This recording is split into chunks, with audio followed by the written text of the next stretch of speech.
भूगोल पढ़ने वाले प्रिय विद्यार्थियों, विशेषकर पौधदार शिक्षण संस्थान में अध्ययन करने वाले विद्यार्थियों का बहुत बहुत स्वागत है। मेरी वीडियो को आप देख रहे होंगे या नहीं देख रहे होंगे, क्योंकि मैं एक नया कंटेंट, एक रेफरेंस देकर के ये बताना चाहता हूँ कि वास्तव में हमारी धर्म ग्रंथ गीता, कुरान, कतेब, भागवत आदि ग्रंथों के माध्यम से हम भूगोल का क्या अध्ययन कर सकते हैं।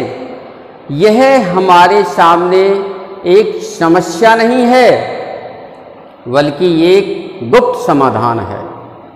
अगर हम दुनिया भर के कार्यों में बिजी हो करके 24 घंटे में 1 घंटे 2 घंटे के लिए समय हम इन धर्म ग्रंथ शास्त्रों में से डुबकी लगा करके अध्ययन करके हम नए नए रत्नों को निकाल सकते हैं। आज हम भूगोल के विद्यार्थियों को, चाहे वो कॉलेज विश्वविद्यालय में पढ़ाने वाला प्रोफेसर वर्ग का व्यक्ति हो, चाहे यूजी पीजी में पढ़ने वाला विद्यार्थी, चाहे अनुसंधान कार्य में लीन कार्यरत एक अनुसंधान करता शोधकर्ता हो, हम आपको यह बताना चाहते हैं कि जो गीता का संबंध क्या भूगोल से है, क्या भौगोलिक जगत से है। हम उसी बात को यहाँ बताने के लिए प्रयास कर रहे हैं। हम आपके लिए मानना या नहीं मानना आपके वश की बात है, क्योंकि अहंकार के वशीभूत हो करके व्यक्ति के ऊपर अबलीस शैतान का शासन बना हुआ है। इसलिए इन बातों को गौर नहीं करता है, इग्नोर कर रहा है। और यही कारण है कि आज वर्तमान परिप्रेक्ष्य में अपन देख रहे हैं सुनामी का कहर, भूकंप का कहर, तूफान का कहर और ये विविध प्रकार की जो महामारी कोविड-19 का कहर, ये हमारे सामने फैला हुआ है। इसका साम्राज्य फैला हुआ है। आज हम ये बताना चाहते हैं संपूर्ण जगत के भौगोलिक अध्ययनकर्ता के प्रत्येक मानव को हम ये बताना चाहते हैं कि हम स्कूल कॉलेज में जो पढ़ने जाते हैं वो क्या है, हम विश्व की समस्या का समाधान करने के लिए जाते हैं। और जब हमारे सामने ये समस्या भयावह होती हुई कोविड-19 की आ गई तो हम क्या है, बिल्कुल ऐसे हो गए, शिथिल पड़ गए कि हमारे बस की वाली बात नहीं है। इसलिए प्रश्न अब ये उठता है कि हम कॉलेज और विश्वविद्यालय में अध्ययन क्या कर रहे हैं। इसका मतलब है हमारा परिणाम है, हमारा फल है बिल्कुल नेगलेक्ट है, हम कोई प्रयास नहीं कर रहे हैं। ये प्रकृति के माध्यम से जो संदेश आते हैं, इनको हम किस प्रकार से जानने की कोशिश करते हैं। तो देखिए, हम चलते हैं गीता के 3रा अध्याय, जिसको कहते हैं कर्मयोग, अध्याय का 11वां श्लोक है।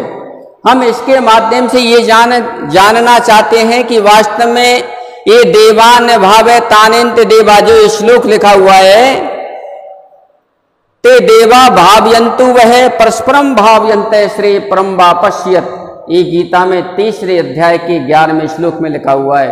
हम भूगोल के विद्यार्थी को ये जानना चाहते हैं कि वास्तव में ये जो हमारा श्लोक लिखा हुआ है, क्या इससे मानव जगत की भलाई हो सकती है, मानव कल्याण का साम्राज्य स्थापित हो सकता है। मैं आपको पहले ही बता देता हूं कि भागवत में ये क्लियर लिखा हुआ है, संदेश वाहकों ने क्लियर दिया है। किस प्रकार से दिया है इसमें कि योगास्त्रो मया प्रोक्ता निर्णयाम स्रो विदित्या ज्ञानम कर्म च भक्ति से नोपायो नस्ति कुत्रचित। मैंने मनुष्य के कल्याण के लिए, हम मनुष्य हैं, हम मानव हैं, भूगोल की सतह पर रहते हैं, मनुष्य के कल्याण के लिए मैंने 3 मार्गों का वर्णन किया है। देखिए, एक है कर्म योग, एक है ज्ञान योग, एक है भक्ति योग। ये 3 योग हैं, इनका अपन अनुभव करके संपूर्ण मानव जगत की भलाई, संपूर्ण मानव जगत का कल्याण कर सकते हैं। लेकिन आज हम जब इस चर्चा करते हैं तो हमारे जो भूगोल पढ़ने वाले विद्यार्थी इस पर हंसी मजाक उड़ाते हैं। ये हंसी मजाक का विषय नहीं है, ये बल्कि समय का विषय है। पहचानने की कोशिश कीजिए कि ये जो श्लोक लिखा हुआ है कर्मयोग अध्याय के 11वें श्लोक में, क्या वास्तव में भूगोल से जुड़ा हुआ है कि भूगोल से जुदा है? हम ये जानने की कोशिश करते हैं। तो देखिए इसमें क्या लिखा हुआ है, जानने की कोशिश कीजिए। इसमें लिखा हुआ देवान्य भावे तानिन्ते देवा भावयन्तु वह परस्परम भावयन्ते श्रेय परम वापश्यत। ये लिखा हुआ है, इसको आप अध्ययन कर लेना। इसमें ये लिखा है कि वातावरण का और मानव का किस प्रकार से समायोजन, एडजस्टमेंट होना चाहिए कि यदि हम परस्परम भावयन्ते, यानी वातावरण का और मानव के बीच में हम परस्पर रूप से यदि समायोजन करें तो मैं कह रहा हूं एक अलग ही प्रतिफल लाभ का निकल के आएगा, जो हमारे को कोई नुकसानदायक नहीं होगा, जो मानव के कल्याण में सहायक सिद्ध होगा। तो देखिए इसमें आप कहेंगे कि भाई देव क्या है, कि देवताओं की भलाई कीजिए, देवताओं की रक्षा कीजिए, देवताओं की सहायता कीजिए, इसमें लिखा हुआ है। और ये परस्पर एक दूसरे की सहायता करते हुए परम वापस्यथ, और ये परम कल्याण, परम मोक्ष के लिए प्राप्त हो जाएंगे। लेकिन हम इस बात को नहीं पढ़ करके और हम इसको हंसी ठिठोली में ले जाते हैं इस वाक्य को। देखिए इसमें आपको बता देता हूं, भौतिकता के देव शब्द देख लीजिए, जो मानवता ने की पहुंच से दूर हैं, मानवता की टेक्नोलॉजी से दूर हैं, मानव अनुसंधान कर रहा है, मानव को जानकारी नहीं है। देखिए आकाश, पवन, पानी, ऊर्जा एवं पृथ्वी के साथ साथ सूर्य एवं चंद्रमा आदि जो भी हैं, ये सारे के सारे हैं, ये किसके आते हैं? ये आते हैं देवता कह सकते हैं अपन। देवता का मतलब है जो देने वाले हैं, हमारे से कोई अपेक्षा नहीं रखते हैं, देने वाले हैं। चंद्रमा चांदनी देता है, प्राकृतिक वनस्पति को पुष्ट करता है, हमसे कोई अपेक्षा रखता है क्या? नहीं। सूर्य हमको अनादिकाल से ऊर्जा दे रहा है, हमारी प्राकृतिक वनस्पति के लिए, हमारी एग्रीकल्चर के लिए, हमारे उद्योग धंधों के लिए, और मानवीय जगत के कल्याण में कर्म योग में वो सुचारू रूप से चलायमान है। ये संदेश देते हैं, खुद कर्तव्य कर्म भी कर रहे हैं और मानव को भी कर्तव्य कर्म कराने का संदेश देने की प्रेरणा दे रहे हैं। इस प्रकार से आकाश, पवन, पानी, ऊर्जा एवं पृथ्वी के साथ साथ सूर्य और चंद्रमा ये देव शब्द हैं। यदि हम इनकी रक्षा करेंगे, क्या ये भूगोल का सब्जेक्ट नहीं है? इनकी यदि हम रक्षा करेंगे, इनकी हम सहायता करेंगे, एक दूसरे की सहायता करते हुए हम परम कल्याण को प्राप्त हो सकते हैं। लेकिन हम गीता के इस श्लोक को क्या नजरअंदाज कर जाते हैं। कथनी और करनी में विषमता पैदा होती जा रही है। अब एक बात बताइए कि आज भौतिकता का तांडव नाच रहा है। जो व्यक्ति 2 कमरे 3 कमरे के महल में रहना चाहता है, वो 50 कमरों का भवन बनाता है। कितनी क्या है मृदा को, कितनी नदियों की बजरी को, कितने पहाड़ों को नष्ट कर रहा है। ये क्या सहयोग है? ये सहयोग नहीं माना जाता है। इस प्रकार से इसके रहस्य को पहचानने की कोशिश करना और इसको ढंग से समझना कि हम इनकी सहायता क्या करें। अरे पौधे लगाइए, एनवायरमेंट को स्वच्छ कीजिए, आकाश स्वच्छ रहेगा, प्रदूषित वायु आकाश में नहीं जाएगी। इसकी सेवा सहायता करना होता है। पवन की सहायता क्या करना है कि हम नई नई टेक्नोलॉजी पवन ऊर्जा के यंत्र बना रहे हैं, उस ऊर्जा को भी क्या संरक्षण करने की हमारे पास में ये क्षमता होनी चाहिए। उसको ऊर्जा को वेस्ट नहीं करें। जल है, जल का संरक्षण होना चाहिए, जल को वेस्ट नहीं बर्बाद करें। ये सारी की सारी जो कहानी है इसके माध्यम से बताया है कि देवान भावे तानिन्ते देवा भावयन्तु वह परस्परम भावयन्त, एक दूसरे की सेवा सहायता करते हुए।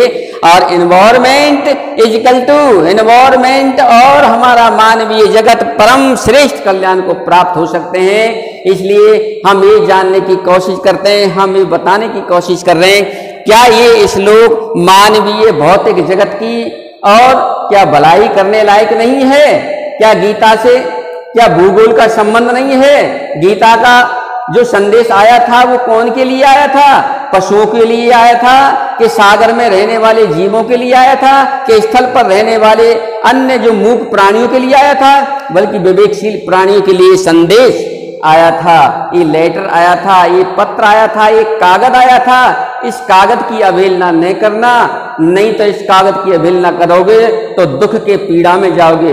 और ये मोक्ष संन्यास योग अध्याय में ये लिखा भी है 58वें श्लोक में, 18वें अध्याय के 58वें श्लोक में लिखा भी है। श्री कृष्ण कहते हैं, यदि तू मेरे वचनों पर गौर नहीं करेगा, मेरे वचनों को नहीं मानेगा, तो मैं इस बात को गारंटी से कह रहा हूं कि मैं तेरा पतन हो जाएगा।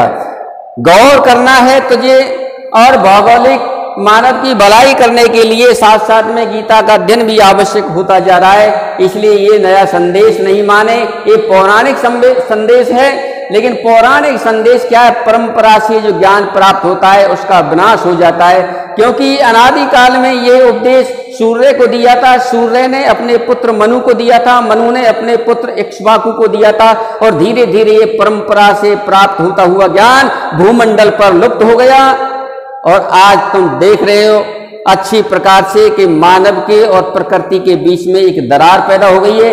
ये प्रकृति ही एक महामानव का रूप बना करके, बीमारी का रूप बना करके, भौतिकता का तांडव बना करके मानव के सामने प्रेषित होते हैं, और मानव उस तांडव के सामने घबराहट पैदा करता है। इसलिए हमको ये जानने की आवश्यकता है कि हम गीता का साथ लेकर के और मानव की और भौतिक जगत की भलाई कर सकते हैं।